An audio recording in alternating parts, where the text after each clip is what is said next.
welcome everybody to the Haunted Hacker podcast number 43. I can't believe it's going by so fast. I want to welcome Robert Hansen, a good friend of mine I haven't seen in years. It's good to see you again. Yeah, I haven't seen your face anyway. Yeah. This week, other than we're dropping a magazine in Afghanistan soon to help out the people that are kind of stranded behind with their OPSEC and communications, trying to help them out. Other than that, not a lot. I'm actually in another location now, as you can tell from the consistency of my connection. I'm no longer hidden away in the mountains. So with that being said, I'm going to let Robert introduce himself. If you don't know Robert, he's a very interesting guy, and I've had the pleasure of knowing him for, almost 20 years now. It's been a long time. Something like that. Yeah, it has been. So I'll let Robert go ahead and take off with it. Well, hello. Thanks for having me. My name is Robert Hansen. I also go by Rsnake. I've been in computer security for 27, I think, years now. 27, 28, something like that. And so like a lot of the stuff that we talk about today, the stuff that came out of my lab or people I know built it or something. So I've been around a long time. I'm probably most well known for hackers.org, the real one, not the golfing website. And let's see, I started Sec Theory back in the day, and Web Fringe for those who are back that long ago, long time ago, and a handful of other hacking sites here and there throughout the years.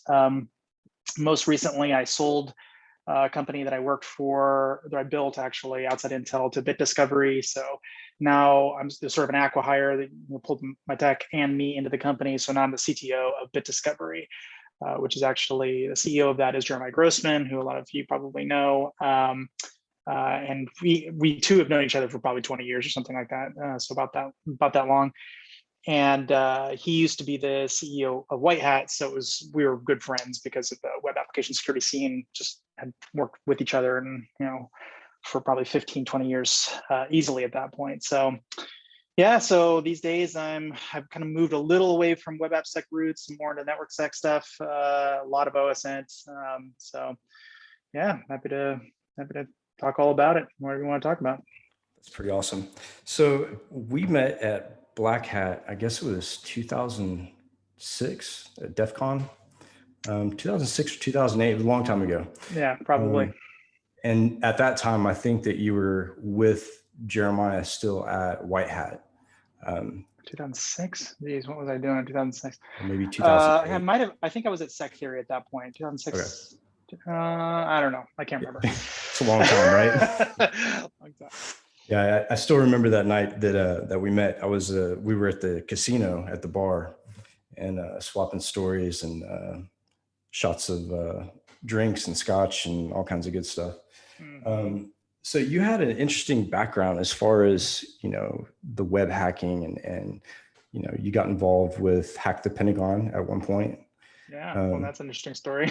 Yeah, why don't you go ahead and tell that story? I'm sure they'd love to hear it. That's awesome. Oh, yeah, this is definitely a cautionary tale for people who do bug bounties.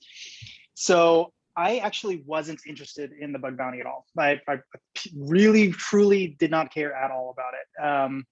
So the head of the digital services of the Pentagon is sort of a friend of mine, and he's like, and so he got wind of me through a friend. And he's like, oh, I want to meet this guy. So it came out, and that's when I met the Secretary of Defense. So he was out here in Austin, so which I live. And so they had this like big get together, like, Robert, come in, let's meet everybody and everything. And they kind of announced this program, and the whole idea was to get me to do it. And I'm like, I don't want to do that. That sounds horrible. Like, because I know enough about how these programs work. They will give me like this much IP space or like one website or something. I'm like, what is this? That's not how I would attack you anyway. It's not how I'd even think about attacking you. And so I'm right off the bat, like hard no thanks, right? No, I'm good. I'm all good.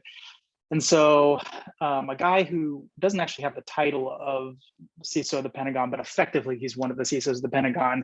He's a kind of a friend as well. And so I got talking with him, and he's like, you got to do this Hack the Pentagon thing. Like, you got all this crazy data, and like, maybe you could just feed it into us. And I'm like, not interested. I'm happy to give you the data. I don't care about that part, but I don't want to do the bug bounty part. He's like, no, but I can't take it unless you do that. And so I'm like, no. And then one of the women who's like the kind of subordinate to the head of the digital services, she started trying to get me to do it. And I'm like, so this is like the third time I've said no at this point. She's like, really, come on. And I'm like, screw it, fine. Fuck it, I'll do it, fine. Okay, so the bug bounty is typically, if you're going to be successful in a bug bounty, you should do it as soon as it opens. Like the second it opens, you should start attacking it, right? So it opened on like a Sunday night or something like that. Come around Wednesday, which just tells you how much I don't care about this. About Wednesday, I happened to be on a business trip, and I had a lunch that was kind of empty in the middle, and I'm like, screw it, I'll just log in. What are the rules of this thing? Sure enough, it's 31 IPs. I'm like, oh, that's slightly smaller than the presence of the entire military, like just a wee bit. And and so I'm like, whatever, I'll just try to see what I can find. So I found some issue. It's one of those things that you kind of have to have an exploit on another site to take advantage of it. So typically I find that is true in about 1/10 of websites ish, something like that. So I'm like, okay, how many websites meet the description? So I went back to my data and I found 136,000 that make that criteria, which is way more than the 31 IPs, as you can imagine. So I uploaded that as an example of what the damage potential was. Like, it's way, way bigger than you're possibly thinking it is. And I didn't really think much about it. So then later that night, I was supposed to meet up with a friend of a friend who I'd never met before. So it was kind of one of those first meeting sort of deals. And it was a woman, and she flaked on it. And I'm like, whatever. So I was sitting in my hotel room bored. And I'm like, you know what? This whole thing is stupid. The fact that they only give me 31 IPs is stupid. I'm just going to see what I can find. Just do it the way I would act, that Robert Hansen would actually attack them. So I pulled out 1.9 million assets out of my system at the time. I have way more than that now, but like just this enormous array of stuff. And I started looking through it, like what's in there, like outdated firewalls and printers and all kinds of garbage. Like they had a Minecraft server on the 10th fleet that was like an outdated version of Minecraft, like all kinds of crap, right? And I'm like, see, this is how I'd actually attack you. And so I uploaded this, and it was a pretty comprehensive list of things they were doing wrong. And I actually had to get them to download it from my server. And when they downloaded it from my server, they were using like some outdated version of Firefox. And I'm like, come on, guys. So I uploaded that as another issue. So I'm uploading all these things, and they were not pleased because they wanted me to paint in this like 2-inch by 2-inch square, and they wanted me to paint this perfect color of blue. And I'm out there like painting the cars on the side of the road and buildings, and just I'm an artist. This is how I function. So anyway, they were not pleased. So I found out that the general who's in charge of this whole thing really wanted to roll me up. He wanted to put me in jail.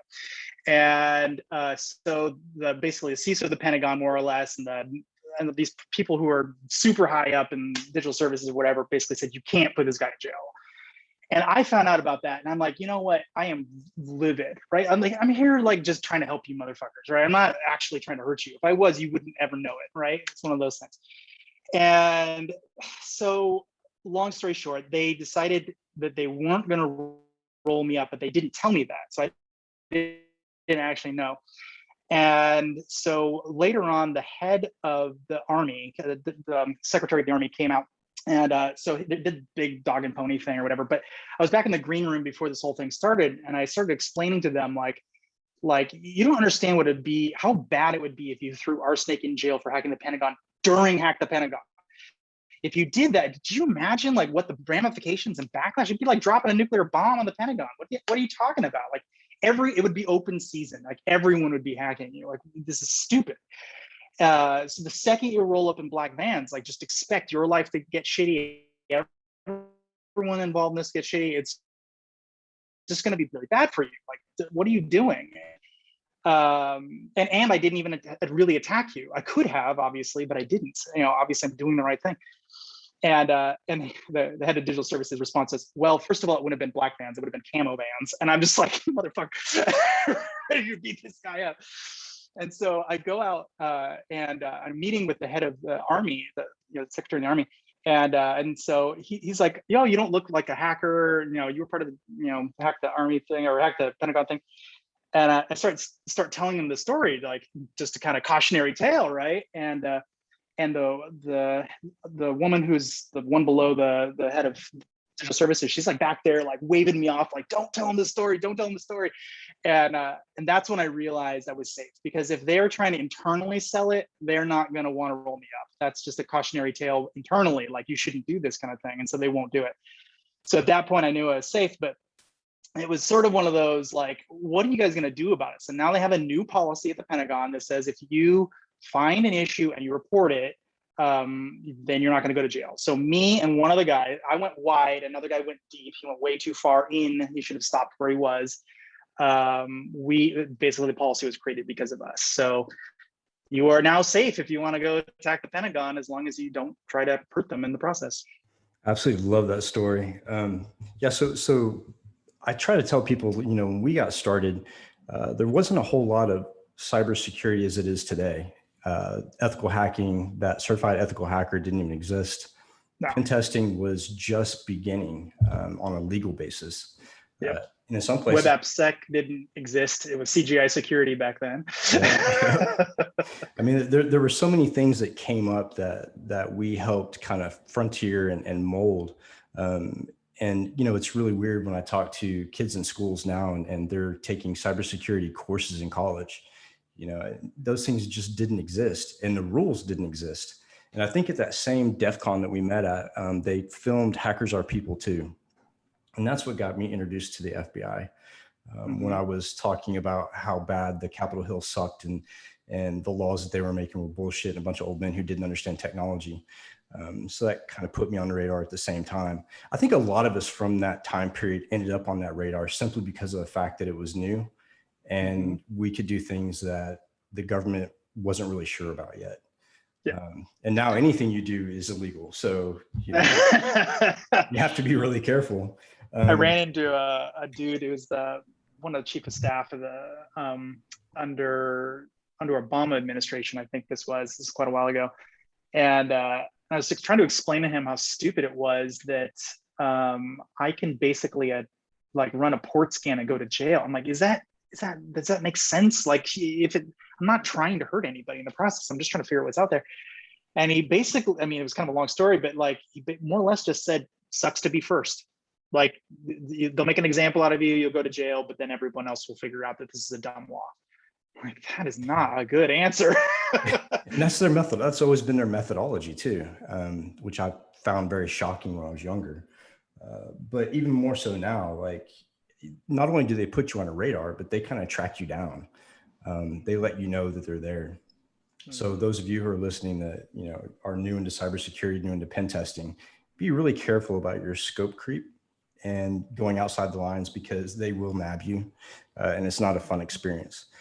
Speaking of which, so you and I had talked multiple times over the years about, different things that have occurred and different stories that we had. I think the first time I really got freaked out was when I was working for the intelligence company in Dallas, and some crazy shady stuff was going on. And next thing I know, the FBI is knocking on the door about some intel and some people that we were working with. And it was really shocking. I don't know how much of that story you want me to relay, because I remember bits and pieces of it from when it happened. You want me to? Sure.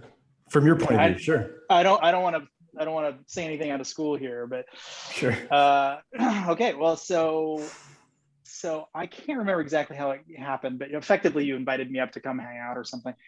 And so I drove up for the weekend or something, and I come into your office, and it's a relatively small office. I would guess maybe 30, 50 people kind of working there, like not a huge office or anything. And I go into your office out of the little, you had a little windowed office in there. And there was two computers on your desk, two totally different computers. Like, a lot of people have like a lot of monitors, but these were two different computers. And I mean, normally I guess I wouldn't think too much of that, one for processing. I used to, eBay used to have two computers, one for my work and then one for dev stuff that I definitely didn't want to mess, custom libraries that might screw something up, kind of thing. But this seemed different because they were both IRC channels. It was like you got to do the same thing at the same time, two different windows. And I'm like, what's going on here? And I don't think I even said that out loud. I think you volunteered it. It's like, well, this is I'm anonymous, I'm an ops in anonymous over here, and I'm a different op anonymous over here. And I basically am getting these people to hate these people and vice versa. And, and these are two different DSL connections coming in the back of the thing. And sure enough, these are two completely different Ethernet cables going in different directions. Like that is fully isolated from one another and just tippity tapping and like making them hate each other. And I'm like, that's when I really grokked how vulnerable Anonymous was. I mean, I know that other governments have figured out what you guys figured out back then. I know that is true. And I've heard other non-security people even figure that out on their own, but I'd never seen it. I mean, it was always kind of a theory that you could inject yourself and do something interesting or make them point in this direction. And I always thought it was interesting that there's anonymous like Jerusalem or something, and there's also anonymous Beirut. You know, like how could that coexist, and how could that not be co-opted? And it was really interesting watching it for the first time. So anyway, that's my contribution to your story. You know, and it's funny that you say that too, because you know a lot of those groups, you know, they had the same intention, but they didn't necessarily get along with each other. And the government actually helped form some of those groups and, you know, trash the inner workings. And that's pretty common. I mean, look at what Sabu did, you know, turning over and becoming an informant. I mean, that's pretty commonplace. I have a quick story about that guy too. Go for it.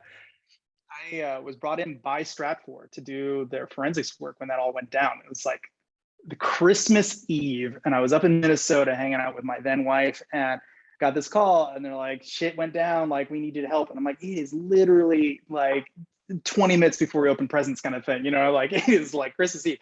And I'm like, no shit, like things went down. And so I'm dealing with all this shit. Finally got them all fixed, but then they wanted to have like a public announcement about it. They want to say, oh, we had Secretary come in and do some blah, blah, blah, which I didn't really care that much about. But anyway, Sabu found it, and Sabu responded like, hey, Rsnake, like, where's my cut? You know, like, cause I helped you get this business basically. And I'm like, oh, cool, man. Just give me your address and we'll be good to go. The best part was he was an informant the whole time. Like, it's great. Yeah, that happens quite a bit. And being in the military and seeing it from that point of view as well. I mean, I was a signal intelligence officer before I went into the cyber war like CTN rate, because they didn't have it at the time. But once they started building that cyber warfare rating, it was interesting to see how they operated. And Air Force is the same way. I mean, we were always trying to pick out in IRC which one was a Fed and which one worked for the military intelligence. And they're all over the place. And I try to tell the kids now that, you know, when you take that risk and you go into a place like that or a chat like that, you're potentially putting your life and your freedom at risk. Totally. Because, yeah, I mean, there is no thing as obfuscating your IP when it comes to government work. They will find out who you are. You know, go ahead. One quick thing. So we didn't really talk about this, but now enough time has passed. I don't think it's a big deal.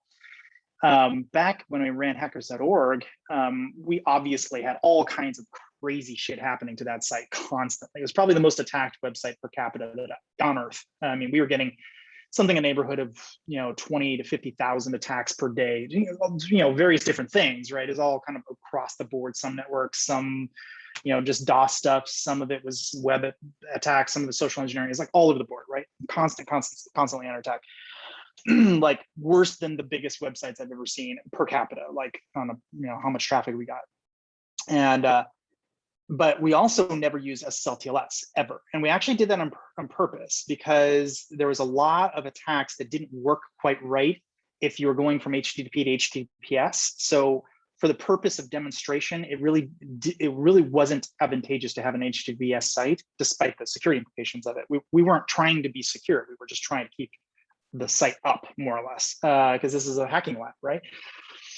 So my business partner, James, now people probably know him more as ID. Good luck searching for ID, by the way. He would basically do port scans across the local networks. I mean, he was doing it constantly all the time because he's a really insanely good network security guy, like really crazy, top, amazing network security guy, man-host security guy. And we found this box that was in our network. and it was, you know, a handful of IPs off, like just outside our little net block, but right there. And certainly on the same switch that at the data center, like right above us. And it was a carnivore box. And I don't know if you've ever seen a carnivore box, but they kind of announced themselves like, we're a carnivore, log in here, kind of thing. And so we're like, well, holy shit, what is that thing doing other than monitoring us? There's nothing else interesting on this little LAN, right? I mean, there's us and no one else effectively. And so we're like, well, that's interesting. Certainly they're monitoring all the HTTP traffic going through, which means everybody who logged in, which means everyone's password, not my password, but everyone else's password. I log in a different way. And so that's interesting. And then we moved data centers a handful of years later. And sure enough, a carnivore box popped up right next to our IP space again. The same thing, publicly accessible. You can just find it right there. And so, yeah, I mean, effectively, they compromised the password of the probably 1,000 hackers who use slackers.org to chat or whatever. I mean, hopefully they all used one-time, disposable passwords, but still very, very dangerous to use chat forums if you're a hacker. So that brings up, I think the tail end of that story ended up with a FOIA, Freedom of Information. Yeah, yes. It finally came back. This has been multiple years, like close to 5 years, 5 years, something like that. It's been a long time. So I FOIA'd myself just purely out of curiosity. I've heard other hackers doing this, and some got some really good information out of it. So I'm like, cool, awesome. So I'll do it. So I submitted to 2 of them. You can do it to all the government agencies, but I really only cared about the FBI and CIA. I'm sure that other departments have something interesting, but those are the 2 big ones. So the CIA responded almost immediately, and they're like, they gave me a GLOMAR, but one of the most interesting GLOMARs I've ever seen. It was like, we don't admit or deny that we have any data on you, blah, blah, blah, blah, blah. Typical GLOMAR statement. That's first paragraph. Second paragraph was, here are the 4 national security reasons specific to you, Robert Hansen, that we don't need to explain why we're not explaining what we have or don't have on you. It's like, why would you have to give me the exact reasons you don't have to do it if you didn't have it, right? So it's obviously kind of negates the GLOMAR. And then the last paragraph is like, you can of course contest this, but I'm the guy who deals with the contesting, and I'm just don't bother, kid, kind of thing, So. But the FBI was even more interesting. So they called me like almost immediately. And they're like, hey, Robert Hansen, blah, blah, blah, I'm agent so-and-so, this woman. And she's like, I'm just curious, what are you trying to accomplish here? And I'm like, well, I'd like to know how you're hacking me, like I was pretty straightforward about it. Like, I'd like to know, like, if other government agencies are hacking me, I'd kind of like to know what you're using. I have from Snowden and stuff, I kind of know, like, I would say the vast majority of the Dragnet stuff out there, but not specific. And certainly anything targeted, I may not know about, right? There might be something very targeted I'm not aware of.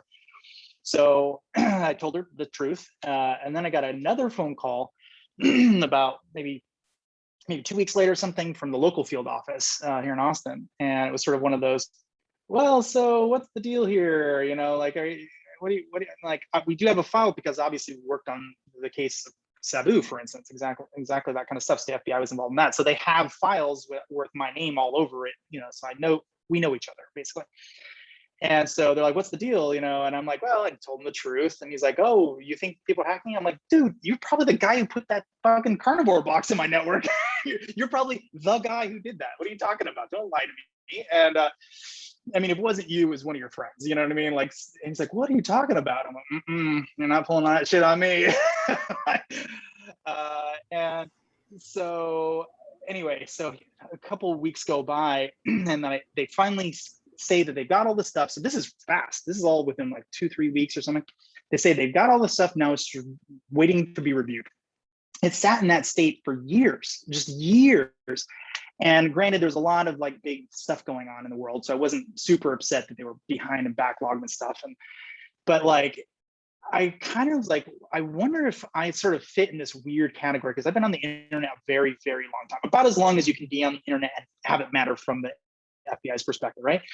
And so I have a feeling I've been involved in every Dragnet thing that has ever occurred, like all the weird ones, like, and even the ones that like have cross like country domains, so like Five Eyes, like Like Canada's allowed to spy on us, but the US can't. But Canada does, and they hand it back to the FBI kind of thing. Like I've every single dragnet technology that has ever existed on the planet, right? I would assume at this point, it's been almost 30 years, and so it might be hard to find the right person who understands all of those things in context of a hacker.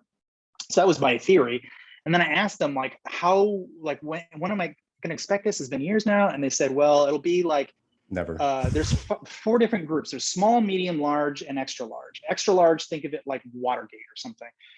Small is under 25 pages or something, I forget. And then medium and large are somewhere in the middle, right? And they said, yours is a large. I'm like, okay, that's good to know. And so, and they said that I should expect it in about 6 months. It took about a year, and then they finally gave it back. 100% redacted, 100%. Zero information anywhere through it other than my name. I know it's me, and there's a whole bunch of pages that are like kind of the boilerplate that they have to fill out, but all that's redacted too. So it's like, does this person have a spouse? Redacted. Like, why would you redact that? Like, it's not classified material, but it's redacted. It's 100% redacted. So there's no information. I got literally no information from it whatsoever. Yeah, it's crazy. I think the last time we talked over the phone, I was thinking about filling out an FOIA. But at that point, I was kind of secluded on a mountain in the middle of a southern state. And I thought, if I do that, then obviously they're going to know where I'm at. They probably already know anyways, but putting myself on the radar is probably not a good idea. But what I thought was interesting was when I found out I was on an OFAC list. So I went to go get a bank account, and the guy behind the counter, he's sitting there and I'm sitting across from him, and we're just putting my name on an already existing account of somebody else, right? And they're there with me. And so we're sitting there, and he kind of gets a strange look and looks at his system and taps enter again. He's like, I'll be right back. I got to get my manager. And I'm like, what the hell's going on? So the manager comes over, and he's looking over his shoulder. And he's like, wow, I've never seen that before. And he goes, well, I can't put you on that account. It looks like you're on an OFAC list. And I was like, OFAC, really? So you think I've contributed to other terrorist organizations, or I am a terrorist? Like, it's weird that the stuff that happens once you get on that radar. And some of the stories that even I've heard from other people and from you, and some of the stuff I've gone through, literally sounds like it's something out of a movie, and people rarely believe it. They're like, no way, no way. And I'm like, trust me, it's crazy shit, and it makes you feel crazy when you're trying to explain to somebody, because the more you hear it and the more you tell it to somebody, it's like, that's really happening. Like, this is shit you see in movies. So it is a real thing. OFAC lists are a real thing. And another buddy of mine, he has not that exact same list, but he's on a different one, like the no-fly list, for the extreme rapey, like quadruple check you, like, he's got the quadruple S's every single time he flies, not like once in a while. Like, anytime I'm traveling, I know he's traveling, I'm like, dude, I'll meet you at the gate. Like, I don't want to. It's crazy because you're on your own. when I flew back from London, they had to call DHS to get me on the plane. Even though I had paperwork from the embassy to come home on a 4-day passport, they still had to call DHS. And I was like, are you kidding me? Like, I just got out of the hospital. I'm probably not strong enough to even like lift the seat tray, but you have to call DHS to let me back in the country. So yeah, I mean, and it just goes to show too, I guess the insecurity of the government, and really like, the fear that they have. I don't think they've really come to grips with. It's also a gigantic mistake. It's not just that it's like,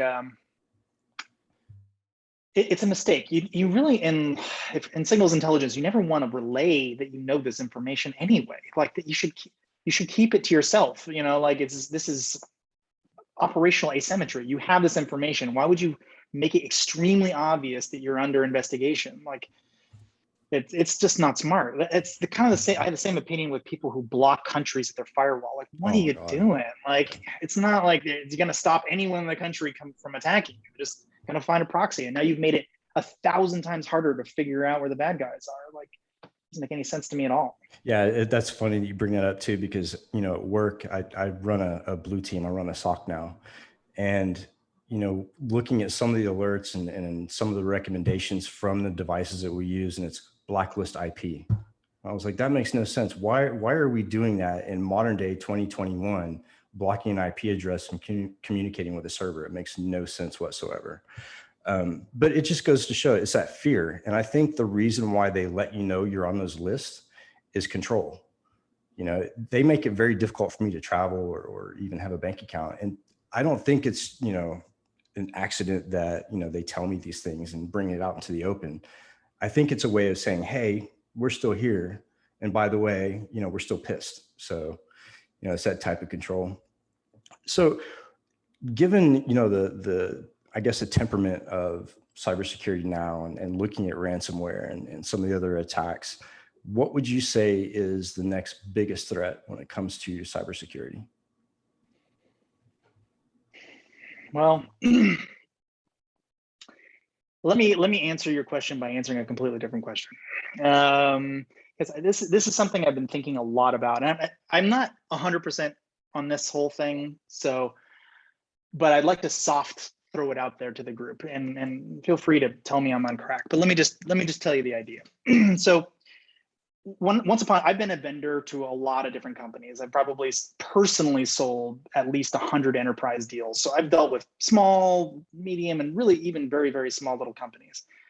And back like 10, 15 years ago, when you went in to sell to somebody and, you know, say, I've got X thing to sell you, you'd say, you know, you'd ask a question like, who here's heard of cross-site scripting? And they'd raise their hand, or, you know, maybe one or two people had never heard of it. And even if they hadn't heard of it, they knew like everything around it, you know what I mean? So you could quickly get them from not knowing anything to the thing you needed them to know, back when I was doing pure web AppSec, for instance. Now, it seems like every time I talk to people, I'll say things and I realize they don't even have the base understanding of how anything works, let alone like sort of the next level to grasp onto a more complicated topic. Like I can't bring them along because they're still operating on things that we know to have not been true for at least 15, 20 years, right? Like this IP blocking thing. Like this has been a known thing for a very long time, but you're still seeing it in your code or as recommendations or whatever. And it occurred to me, like, why is this happening? Why are we seeing a degradation, not a stabilization, but degradation in global capability amongst people who are actually the practitioners? It doesn't make sense, or to me, it doesn't make sense. And I think we figured out what's going on. So CISOs have a shitty job. They have to hire a lot of people to just basically put bodies in seats, right? And they have a certain amount of workload they need to accomplish. And so what are they going to do? Well, like all the really high-end people are all kind of consolidated in a handful of companies, and they're very expensive. And they're not going to be able to afford them, and they're not going to be able to track them because they're a really boring little crappy company that no one wants to work for. So where do they go? They go to local colleges maybe, or they recruit out of a different department or whatever. And they end up with people who have zero understanding of what's going on, or maybe just the very, very, very basics of what's going on, not enough to actually be a practitioner, just like maybe they heard the terms or something. So those people are now in charge of running tools. They're now in charge of they're your SOC for the most part, not your SOC, but they're the average SOC or the average analyst or the average person doing installations and configurations. So definitely should not have this job at all. So they also don't have an asset inventory, which is this is kind of where my brain got to this point. So the problem with that is, like, how do you know that you're even working on the right thing? If you don't know the ecosystem of everything you have, how do you know to work on this? Is it just because the board yells at you about it, or is it like something more substantial? Like, but the router sitting right next to it that you know nothing about is how T-Mobile got hacked, you know, or the dev server sitting right next to it is how Equifax got hacked. So just because you're working on the things that you think are important doesn't mean the thing right next to it that you don't know about isn't critical, and that's how you're going to get popped. So the idea of a CISO buying an asset inventory is an incredibly good idea. And in fact, I think you're negligent if you don't do it. A year or two ago, I could say, okay, it's best practice. Now I think you're negligent. If you don't have it by now, you're probably doing something. You probably don't know what you're doing, and you probably should not have that job. But anyway, the problem is, let's say I do give it to a CISO, and I'm like, okay, great, I found like 50 more things to go deal with. They're like, I don't want 50 more things to deal with. I want 50 less things to deal with. Like, how do I get less things, you know? So the problem is, asset inventory basically announces a bunch more problems. And that's like before you even start scanning it. That's just like, hey, you got to old crappy whatever. I don't even need to do a comprehensive scan. I just tell you it's some outdated version of Apache or whatever. So I know you're not following your policies. I know you should go fix it. You know, your compliance mandate says you're out of compliance, right? That's an issue. So then you have the problem of, okay, so let's go ahead and scan everything. Well, problem number one is that's very, very expensive. No one can afford that. So unless you're talking about like a really low end scan, like just a basic raw nothing scan that you can run yourself or something, like very bare minimum type scan, you're basically going to run into resource issues. Number two, they produce an enormous amount of output. So now that's back to the workload problem. So once upon a time, that may not have been that bad a problem. You have your really sophisticated engineers.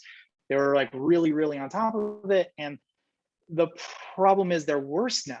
They're actually worse. So you give them more workload and they're worse at dealing with that workload. That's like a double whammy. That's really dangerous.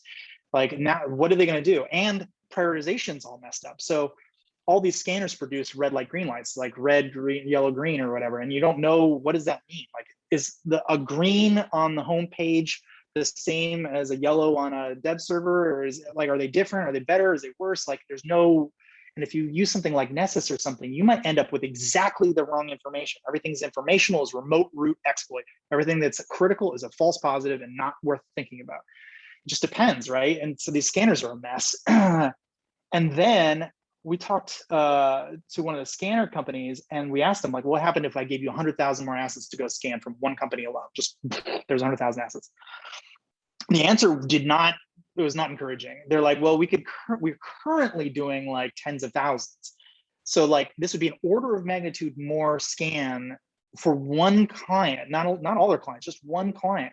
So scanning everything would just be a monumental exercise. I don't think they could do it. Not in a short time period. They'd have to scale way the hell up and do a bunch of stuff differently. And then you'd end up with all this extra workload, like all this extra stuff. The CISO is just like, I don't want all this extra crap. So without the prioritization, you're just screwed. Then, okay, so you have all these vulns, you're not going to fix them. You don't have the right people to fix them anyway, and you don't want them, you don't want the issues. But if you did want to fix the most critical ones, how are you going to do it? So the only way I can think to do that is back to this stupid thing we've been talking about for like 15 plus years, is the WAF. You throw a WAF in front of it. So problem number one, the WAFs can't handle all the workload. You try to put a WAF in front of the entire internet, forget it. There's no WAF on earth, there's no company on earth that could route all the internet's traffic through a single set of machines. It's just not gonna happen. So maybe pick some subset, et cetera, right? But then you don't have the right people to manage the WAF. Back to this research problem, like these people definitely should not be writing like ACLs and stuff. Like they're nowhere near competent enough to do that. So you're left with some level of automation probably, and a consolidation of extremely talented people all shoved into one company writing WAF rules all day or something. That's the only way that would ever work. And then you have the problem of all the missed vulns and all the stuff that falls below that level of prioritization. So there are some vulns that don't make sense. And the easiest way I can explain this is, do you guys walk around with an armored suit on all day? No.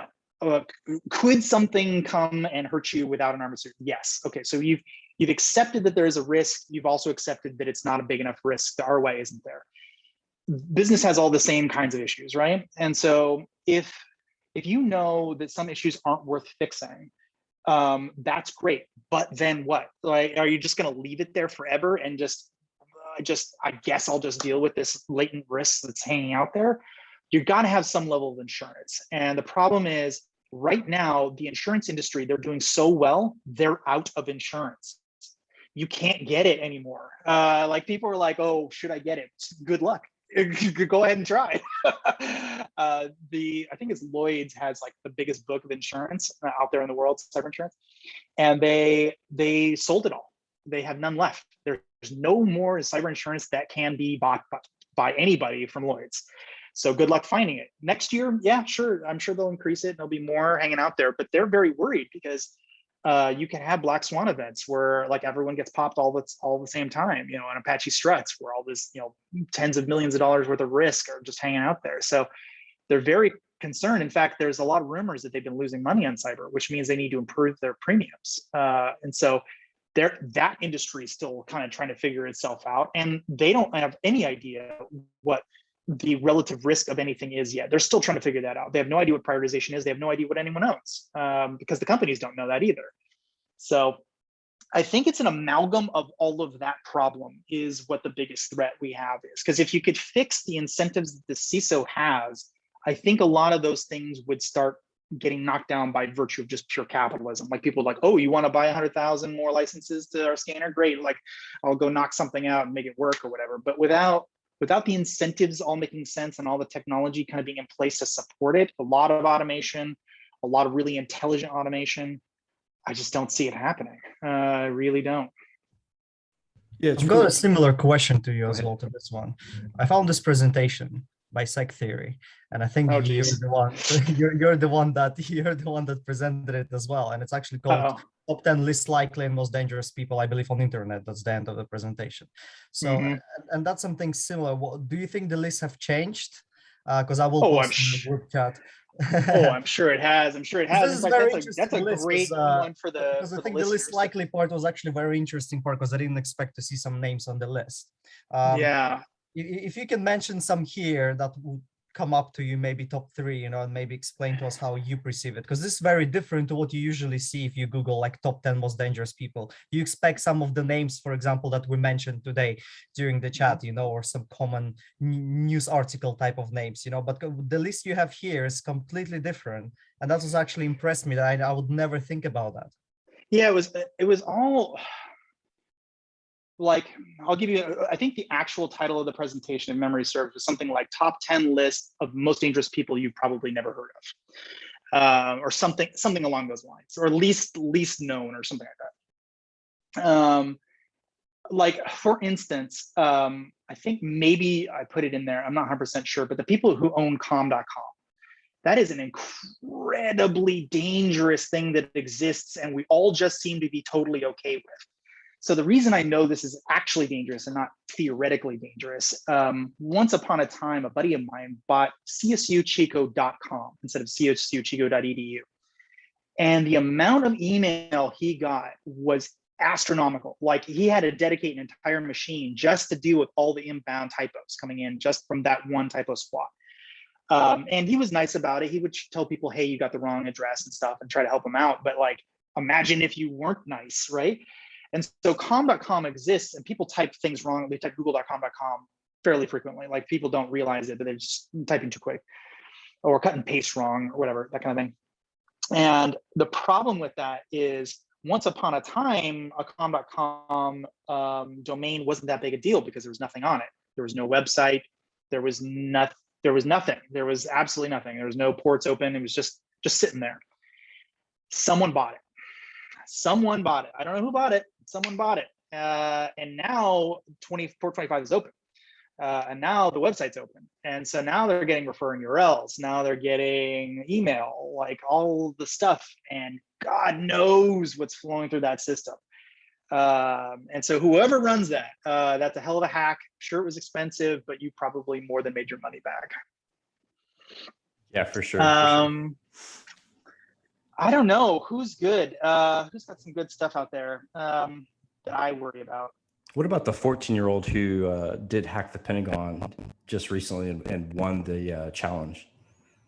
I'm not sure if I know that kid, but there's another kid I know who's a little older. I think he's 17, that they ended up hiring because he was so good. Nice. Yeah, there's that guy's crazy good. There's actually quite a few kids that, so I deal with the London police quite often with, you know, kids who have been busted for hacking or whatever. And just recently had a discussion about one of them that performed a pretty big hack in Europe, and talked to his parole officer, and it looks like I'm going to be helping out with them. But yeah, the kids are getting younger and smarter for sure. Okay, I got my number 2. So what people don't realize about VPNs is that the bulk of them are owned by the Chinese military, like most of them. And the free ones are actually even more interesting. And if you really do your homework into the free ones, those are some interesting things because they effectively are just proxies. Just think about it like a proxy. You're just installing a proxy in your local machine. You're basically letting anyone use your local machine that when you download this thing, and people don't realize that. So people inside companies are downloading these little VPNs because they want to look at porn at work or whatever they're going to do. Who the hell knows what they're up to? And now they're behind the firewall. And because they're behind the firewall, this isn't even malware. This is just a proxy, and it works as expected, right? So if you know the owners of these things, you can contact them and say, hey, I want to have access behind this set of IPs. And if you ever get it, let me know and I'll buy it for some much larger money than it would be worth for me to get any random one. Or just scan through all of them until you find ones that are interesting, like get a list of IPs that are interesting, and suddenly now you're behind the firewall as a web user, right? So, and now you're talking about the space of any web vuln you could possibly find within a corporate network, which is a lot. I'll tell you that much right now. No one's scanning the internal network. They're not scanning the external network either. They're definitely not scanning the internal network. Absolutely. So I'll tell you what's interesting too, is like going back to the whole, know your assets and asset inventory and stuff like that. We started talking about the new tool that you guys had, the new platform, as far as, looking at vulnerabilities, right? External vulnerabilities. The company I was in was actually depending their raises and bonuses for executives off of BitSite score. What I found interesting about BitSite was the fact that when I looked at the report from BitSite, there were a number of domains that were not ours. And getting vulnerabilities off of that list, it takes overnight in order to get the vulnerabilities on the list, but you have to wait like 60 days for it to come off of the list. And so in the interim, interesting. I haven't heard that. Yeah, in the interim, the executives are going up for their bonuses and wondering why their bonuses are so small. And, when I go to the CISO and say, hey, look, you have 500 eternal blue vulnerabilities on your internal network. What are we going to do about it? And he says, I'm not worried about it. It's on the internal network. It's protected by a firewall. And it just blew my mind. And at that point, I was like, okay, oil and gas is much further behind than what I thought it was. And, looking at some of the, supply chain attacks and stuff like that, places like industrial, places like, oil and gas, medical, that supply chain threat, I think, is huge with those particular industries, specifically because IT is secondary to their operations, especially with medical. We started seeing medical exploitation and leaks back during, right after I got in the military, when the VA got hacked. And it's constant. So I think, along with what you're saying, I think asset management, be able to know your assets is one, but in order to do something about it and not be pressured to feel like you have to do something about it, just knowing the fact that that's something that should be addressed, I think is a big weakness along a lot of industries. Because as long as they get an external score of 80, they don't care what the inside looks like. What does that even mean, though? I know, right? What is that? That's actually one of the biggest pet peeves I have is prioritization in general. Like, you get an A, you get an 80, you get a green light, you get a whatever, like you get a progress bar. What does that mean? Exactly. What it's useless information from a practitioner's perspective, except for prioritization of potential garbage data, because clearly you haven't come up with a way to actually score it with real information. So in case anyone's curious, here's how you actually do it. If you really wanted to do it, I'll tell you how to do it.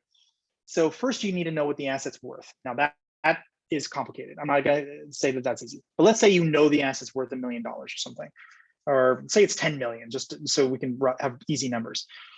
Or actually say it's 20 million, super easy numbers. So you'd say there's a vulnerability out there that can extract, let's say 50% of the value of an asset, right? Like if a bad thing happens, it's not like the asset goes away. It's not like we can't continue to use it. It's just that people are going to trust it 50% less or something, or whatever. After it's all said and done, it's going to cost, $10 million.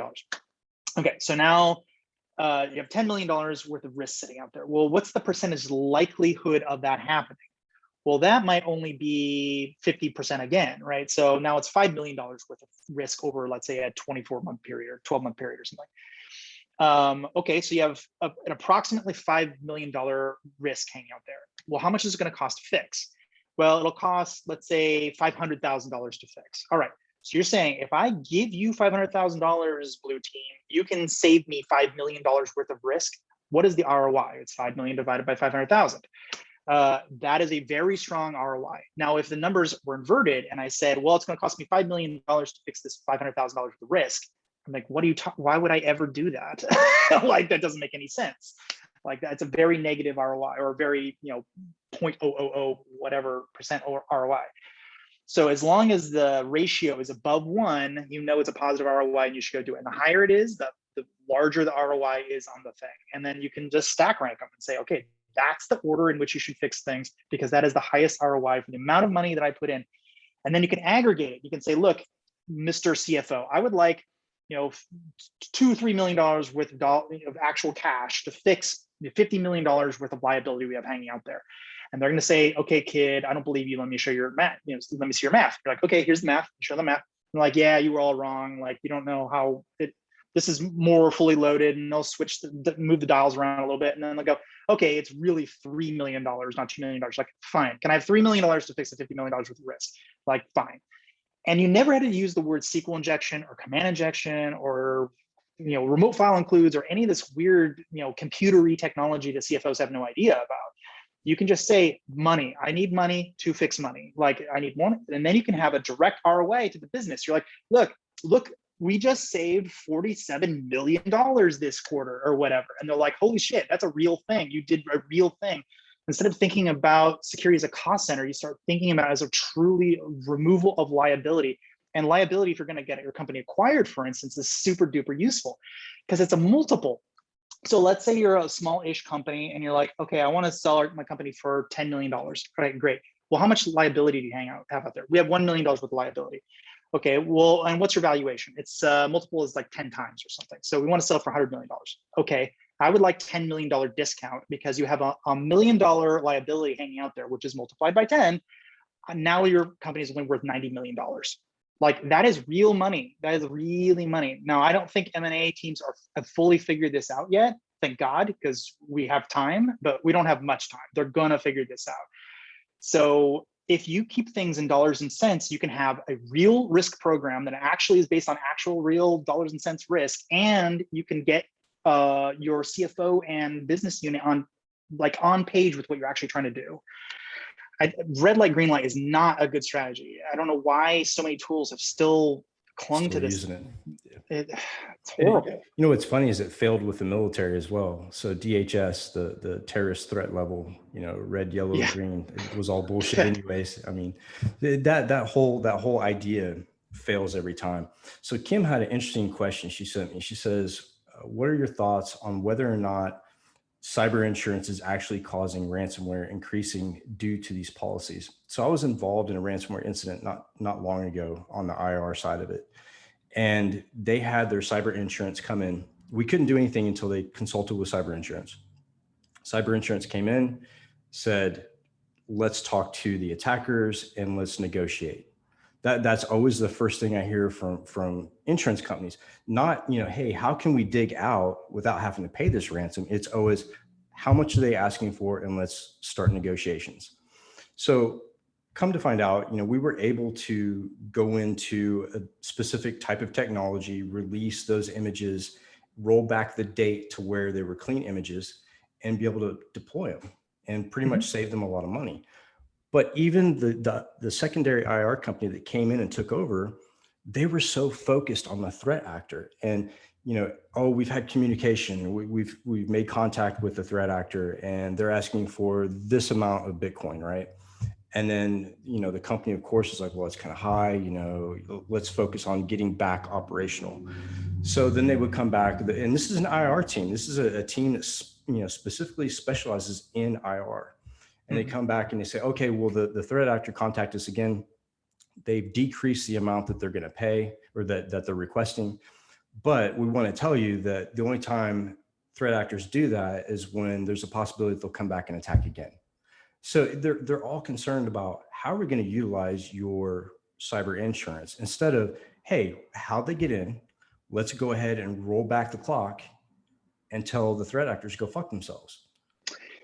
So that's a very interesting anecdote. In fact, we know enough insurance brokers. I could probably find out the actual answer to that question, but I don't have it off the top of my head. I suspect what's happening is an amalgam of two completely different things. Number one is the insurance industry is pretty new. Cyber insurance industry is pretty new, and they're probably, well, it's an amalgam of three things.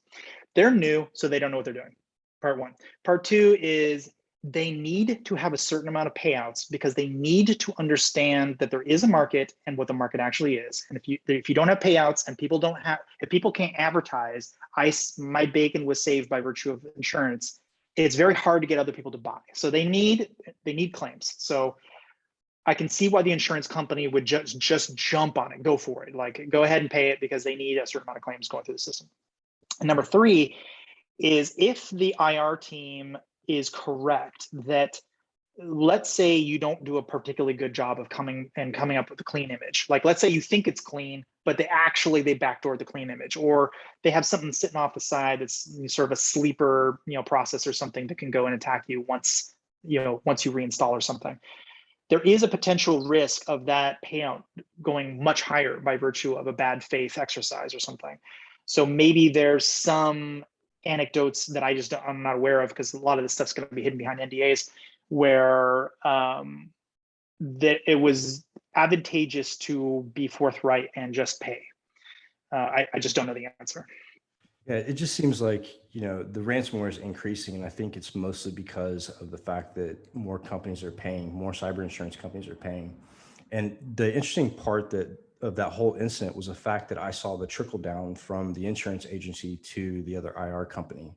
Like, they were on page with what the cyber insurance was saying. And it was like, wait a minute, okay, cut yourself out of the money, cut yourself out of the theory, and let's look at the technological side, right? The technology we can roll back. It's there. So why is that mindset going towards cyber insurance? And the only thing I can think of is the fact that the other IR teams are probably funded by some of these cyber insurance companies. Totally. And I'm not even in that business, and I was brought in to do a pen test just through a friend of mine. He's like, "Hey, will you please come in and help us out with this pen test?" Because they were short-staffed, and they were 100% paid by an insurance policy because of a compromise, and they wanted a good team to come in and do a sort of an external check to make sure things were good after they fixed everything. So it definitely happens. I've definitely been paid by insurance, secondhand, but still. Yeah. Another interesting part of that too was the fact that the attackers used commercial encryption tools and downloaded the EXEs for these tools to those desktops and used that to encrypt the systems. And I thought, wow, you don't have enough faith in your own skills. You got to go download, another tool, which is readily available. And, the way to reverse it's available as well. So it was kind of amateurish, but It did have an effect. It had an immediate effect on that company and brought all their systems down for a period of time. They went after the most critical assets, and I saw the brain work behind that, but the way that they use the encryption and, even some of the communication was really amateurish. But one quick point about that, because this from an evolutionary perspective is actually kind of interesting. What if there's an evolutionary advantage to being kind of crappy at this? Because if you're so good, it's like a parasite killing the host. If you're always perfect, you're going to end up in a situation where people cannot recover. And occasionally, you're not going to be able to handle the payouts or whatever. You're going to have to abandon ship or whatever. And if you do that too many times, people will just realize, oh, you shouldn't pay out. Like, these guys are full of shit. They're never going to give you your money back, or they're never going to give you your key back. But if you leave some amount of ways to get back this information, it's just so convoluted and hard and annoying. At least you don't kill the host, and there's still the war story of, well, like, we were able to recover at least. We were unfortunate, but we're still in business. There's not that horror story. Yeah, I think it's really interesting. Problem with this evolution is what exactly I mentioned like a week ago in our Discord chat is that my mate's Instagram page, his company's Instagram page, he had like enough followers, they just use it to advertise. It's been hacked. And when it comes to social media hacking, they usually just, just put something stupid on the status, or just change your password. But what happened this time is that they actually now demand a ransom. So they put on his status to say, this is the link, contact us. areas. So he went on it and they said, oh, we just won like £200. Let's say it's like $100, And I know it's not a small amount and it's not like a million followers there that he cares about, but this is where we got into when it comes to ransomware, right? Because usually you expect only big companies to get ransomed because it's just worth it for them when it's a lot of millions of money. But small thing like that, now all those kids that sit behind, or script kiddies, what we call them, which probably that guy is, whoever is Sure. behind them, is that they now start understanding, okay, so now I see on the news a lot of this, everybody's getting millions. So let me now use exactly the same thing what I've been doing for the past 5 years for fun. Now let me start claiming the money. And this is a scary actually evolution, which I kind of now start raising a lot of attention, where now we're going from big ransoms to quite small ones. And maybe this is one-time situation, but it can happen many times, I think it's arbitrary as well, like completely arbitrary. So some of these attackers don't really know what they're attacking until after the fact. Totally. And then that's when Totally. they start raising the ransom. So there's an interesting. I mean that that's true, because go down to any IT team at any Fortune 500 and ask them how many of those computers have a virus on them. Basically every friggin' one of them. Whenever people say, oh, so-and-so got hacked, I'm like, every one of those companies is hacked. Go talk to their IT team. What do you think they're doing all day down there? This computer's running slow. Why do you think it's running slow? I'll give you one guess what's running on that other than your typical Microsoft Office or whatever. And if that's the case, that means that the vast majority of botnets are just not monetizing properly. Yeah. And that is terrifying. That's scary. Yeah. So going back to that same thing you were talking about, Alex, my stepson, he's in his 20s now, but when he was in high school, he had a cell phone, and being kind of curious as he was, he's a teenage kid, started looking at porno sites, right? And I found it. My other son came to me and said, hey, Dad, I think Jet's doing something bad, and his phone is locked up. And so I told my son, Hunter, I said, well, why don't you take a look and tell me what his screen says when he pops it up? So he came back to me and said, Dad, the FBI is in his phone. So I knew which type of malware, ransomware it was. And so I went days and let him kind of flounder and sweat it out, and he said, I said, Jet, where's your phone? Oh, it doesn't work. I said, well, go get it. Let me take a look at it. So he brings it to me. So he brings it to me. And of course, the FBI, bullshit screen, hey, you owe me this amount of money in Bitcoin, send this PayPal address or whatever. And I looked at it and I said, Jet, the FBI is really after you. You're in a lot of trouble. You've been doing something really bad. And he totally broke down. He was so upset. And so I said, let this be a lesson. This is not real. This is not from the FBI like you think it is. It's ransomware. I can take care of this. Not a big deal. Reset his phone, went back in time, reset everything. Everything was fine. But kids are starting to experience it on gaming, online gaming, their laptops, their phones, everything. Because, just like most people who aren't like tech savvy, they'll click on anything.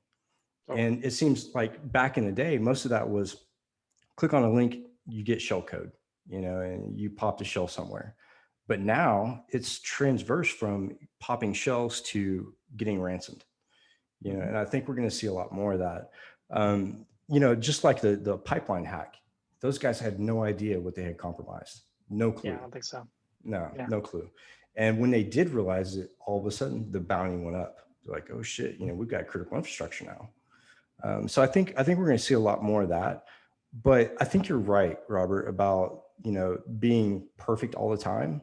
Because I think that if you show expertise in the way that you conduct ransomware, not only does it make, it harder to get that payout, but it also puts you on the radar, a very tight radar. But again, I think some of the governments around the world are responsible for a lot of ransomware. Just my opinion. I would suspect so. Yeah. No, I think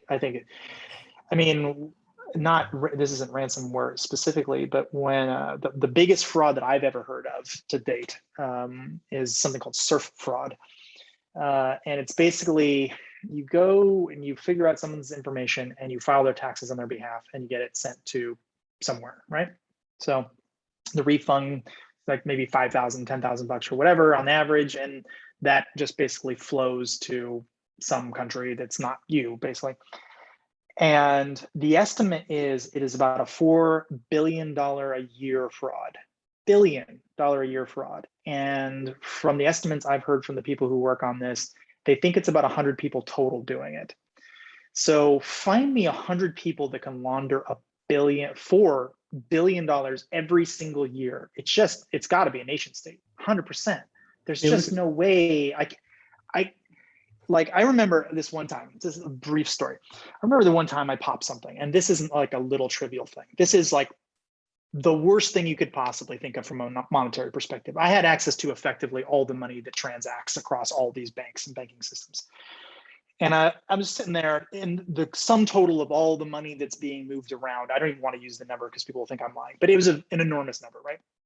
And so I talked to a buddy of mine, a straight up black hat, and I'm like, okay, what's the deal? Like, if I wanted to launder this enormous amount of money, what would it take? And he's like, and he just started laughing at me. He's like, there's just no way. Like, there is no way. Like, if you wanted to launder like 1 million to maybe 5, 10 million, like I could make it happen. I'm like, well, what if I wanted to do that, thousands of times? He's like, no, sorry. There's no infrastructure that could handle that. I couldn't put enough people in jail as sort of like is their fault, and then they get paid out on when they come out of jail. Right? There's no way you could find enough people to do this. It's not possible. If that's not possible, then for him, and this is what he does for a living, so it's not like he's an idiot about it. I just don't see a way to. Huge chunks of these things are nation state sponsored. Yeah, I mean, you look at the sanctions that we put on, like, let's say North Korea or China, right? And what do once they get those sanctions? They go after cryptocurrency, and they start stealing wallets, and they start stealing Bitcoin. So, I mean, when you look at actions like that, it's pretty plain to see, who's responsible for the majority of ransomware. But what's really interesting, and this was coming from a seasoned IR team, and it really shocked me that they even said this, but at 5 o'clock, these guys cut camp and went home. And I was like, what the hell's, we're nowhere near getting these systems back up again. And their response was, well, these guys only work 8 to 5, so there's no sense in us like trying to communicate because they're already off work. And I thought, wait a minute, if you know them that well, their hours of operation, how to negotiate with them, what kind of connection do you have with them? And what kind of connection do they have with the client? Because if they know the inner operations that well, that throws up a red flag to me. And so I definitely think that governments are involved, but I also think, and this is probably the tinfoil hat thinking, but I also think that maybe some of the fly-by-night cybersecurity insurance companies may also be involved, helping finance some of those groups and taking some of those funds and laundering them. And another thing that was really interesting too, and tell me your take on this, was when the FBI came out and said that they had recovered X amount of dollars from the group that compromised the pipeline. I thought that was kind of weird. The verbiage that they used was really strange. And the fact that they recovered cryptocurrency. So I think it's a lot of bullshit, but I don't know exactly what transpired behind closed doors, but what's your take on that whole thing? So to me, this doesn't sound like bullshit. To me, it sounds like a boring day in the office, because I suspect what happened, and I don't know, I wasn't there, but I suspect what happened is some idiots wrote some code and it compromised the pipeline. They had no idea what they had. These are not state-sponsored hackers. These are just like some idiots who are just running in a little scam and suddenly accidentally happen across the biggest payout that they could ever want. Right. And they weren't particularly well situated to extract the money. They didn't really know what they're doing. They had a wallet, and they had the one wallet, and it's sitting there, and it's on an exchange that the FBI is actively monitoring. And as soon as the key was transmitted, the FBI was right there with a subpoena saying, nope, they can't extract that money. Like, you're giving it back to us. And the exchange did exactly what the FBI asked, or get shut down. See, what I mean by like conspiracy theory is that, so when you look at like BitTorrent and Tor, right? When that first became popular and that used to be the means of transactions on the dark web, what was the first thing the FBI did was create exit nodes so they could see some of that traffic. My thought is that the FBI, or maybe even the Treasury, is inside of cryptocurrencies looking at transactions and watching transactions. Oh, of course they are. Yeah. And so, And a ton of other researchers are too. It's not just them. In fact, there's been a bunch of presentations about it, like ways to figure out how money laundering works and stuff like that. So it just makes me think that the FBI has a little bit more insight into identities and transactions than what we think on cryptocurrency. Well, I would expect them to, because cryptocurrency isn't anonymous. It's the opposite of anonymous. It's totally designed to be open so anyone can take a look at it. So if the FBI is not looking at it, they're stupid, right? Just all you have to do is it's right there. You just look at it. And they broadcast like Monero and Ethereum as being like the more secure cryptocurrencies, but I'm not even sure what that means, because to me they're all kind of the same. But when it comes to mining and actually like transactions, everybody goes for Monero. And, haven't quite pinned that down as to why, but everybody thinks that's a more secure way of transacting with crypto. It could be. I mean, I haven't dug enough into the internals of all the different versions to know exactly which one I would choose. But my feeling is Bitcoin is sort of like a bank account. If you're going to use it, treat it like a bank account where you have to keep your credentials secure because some bad actor will go empty it out, and that's it. And expect them to be able to know how much money you have in the bank account. So if you have a big bank account, you're much more likely to get attacked. Yeah, exactly. That's pretty much how it works. Yeah, I remember waking up one morning and I had a Navy Federal account, and the government had seized my account. And I thought, well, that's kind of fucked up. That's my money, and to get back at me for things I had done, they seized my account and took my money. And I've lost that ability to use that institution again. So, talking about technology, talking about hacking and cybersecurity and interesting stories. Tell me about what Robert's doing now outside of cybersecurity. I mean, what do you do for fun now? Yeah, what do you do for fun now? Oh, I'm pretty busy these days. I hang out with my girlfriend and go drink at the local bars, and I go shooting, and there's a local range. Nothing, no animals, just paper, holes in paper. Yeah, not a ton more. I got involved with a Formula 4 team, so I'm kind of helping them out a little bit, and I do some investing. So I help out little companies that are just getting off the ground, like small stuff. So I guess I advise a lot of people, so I kind of help them out. People call me up when they have problems, like business related problems, not technology specifically. And just kind of a lot of stuff. I'm actually extremely busy. There's really not a day that I'm not doing like 20 different things. So, but it's never really the same thing. It's always kind of random. What about AHA? Is AHA still around? That's a good question. I haven't been to AHA in a long time. AHA scares the crap out of me. Like as a presenter, oh man, it's terrifying. Have you ever actually spoken there? I haven't spoken there, but I've known quite a few people who who were there from the beginning, like you and H.D. Moore and. Okay, so I've only spoken there maybe 3 times or something, but I think the last time I spoke there, keep in mind, it's a small thing. Is that they made it like a pizza place. It's like a little tiny room, and there's like 20 people in there maybe, and they're all like right on top of you. You're right there, and which is actually the most awkward way to present. Like when you're presenting, you kind of want people off like maybe 5-10 feet or something, but you're like standing like right on top of people, and then.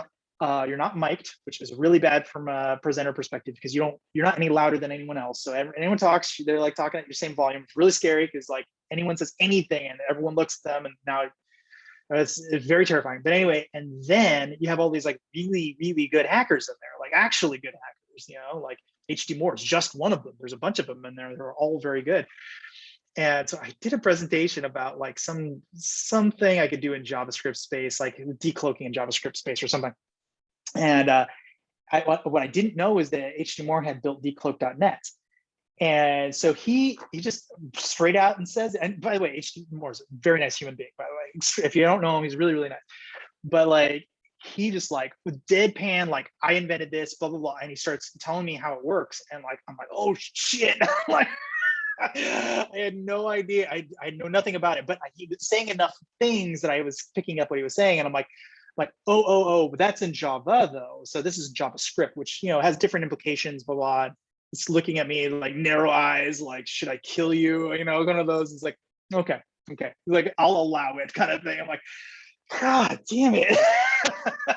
Like, I was just fucking around, just having a nice little presentation. It was only like 5 minutes presentations, like super fast, like in and out. Tell them what's interesting, leave. And I'm like, oh my god, what? Yeah, I can't do that. My heart, those little groups are always the hardest. So I did one in London, the DEF CON group in London, and same situation. It was in the bottom of a pub in like the basement, and there was probably 100 people in there. But they're literally, I mean, it was a small room, and the microphone barely worked, and the presentation, and there were people in there that were, you know, designing telecom units, you know, like smart individuals. And I was so worried. I was like, you know, what if my presentation falls flat on its face? Because it wasn't technical. It was about my story and what brought me to London.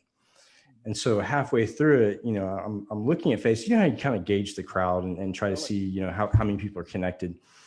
And I was really surprised that people were actually listening. But I did get a few people who came back afterwards and left comments, you know, on different websites. You know, it wasn't a technical talk. And I was like, well, of course it wasn't. It was about my journey. You know, I'm not telling you how to break boxes. I'm telling you how to avert, you know, being picked up at the airport, you know. But those small venues always scare the shit out of me. I think the one that I was the most nervous about, but it wasn't a small venue, was probably the Arab Security Conference.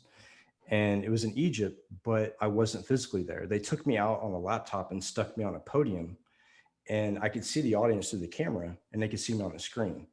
But it was so nerve-wracking.